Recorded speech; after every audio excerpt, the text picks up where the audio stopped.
Hello and नमस्कार guys.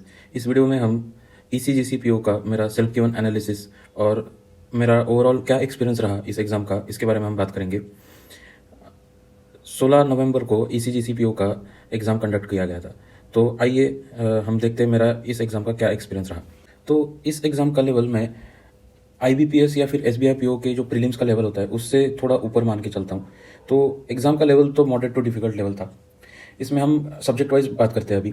तो quant section जो था वो बहुत ज़्यादा कैलकुलेटिव था। आप डीआई ले लीजिए या फिर आपके अरिथमेटिक क्वेश्चंस ले लीजिए, वो पूरा का पूरा सेक्शन अच्छा खासा क्वांट कैलकुलेटिव था और टाइम कंज्यूमिंग था। ठीक है। तो उसके बाद हम रीजनिंग की बात करें तो रीजनिंग में जो पजल्स एंड सिटिंग अरेंजमेंट जो आए थे ना, वो बिल्कुल बहुत ज़्यादा ट्रिकी लगे मुझे।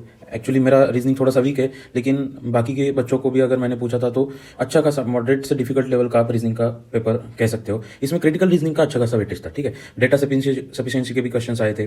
फिर आपको 2 पर्सन वाला डायरेक्शन डिस्टेंस का क्वेश्चन आया था, उस पर 4-5 क्वेश्चन थे।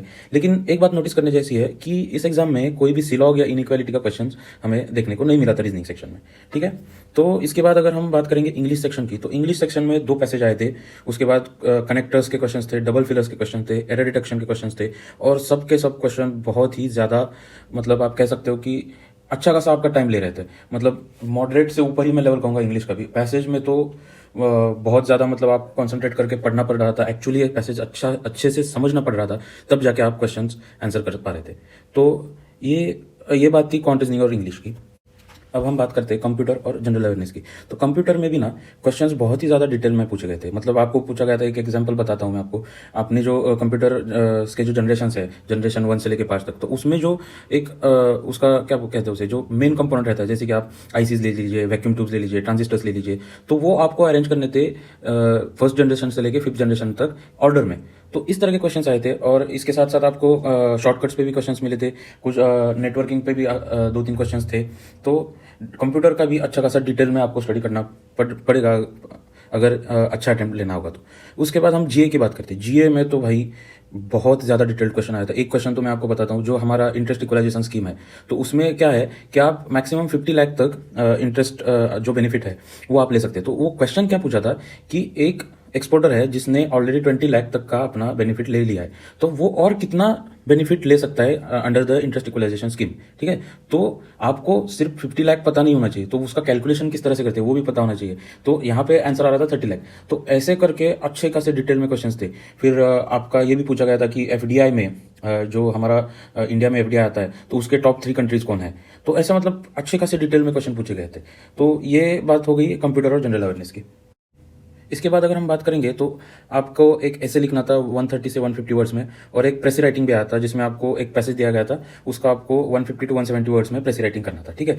तो जो ऐसे था उसमें 2 टॉपिक्स दिए गए थे, उसमें से मुझे एक ही याद है जिसपे मैंने ऐसे लिखा था। वो था कि जो आजकल स्टूडेंट्स एआई का यूज़ कर रहे हैं उसके प्रोज एंड कॉन्स बताइए।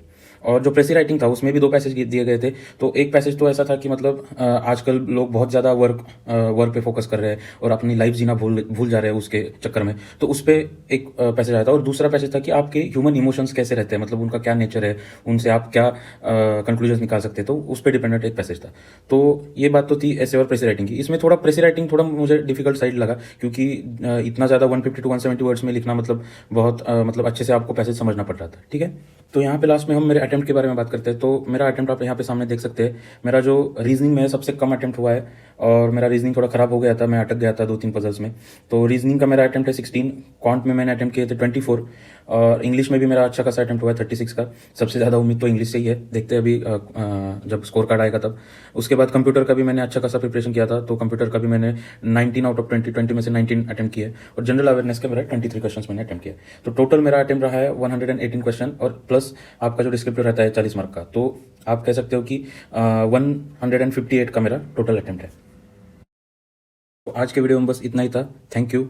अगर आपको वीडियो अच्छा लगा होगा तो लाइक, शेयर और सब्सक्राइब करने का जरूर सोचिए। और अगर कोई भी आपका डाउट होगा तो आप कमेंट्स में अपना डाउट लिख सकते हैं, मैं आपको रिप्लाई जरूर करूंगा। Thank you.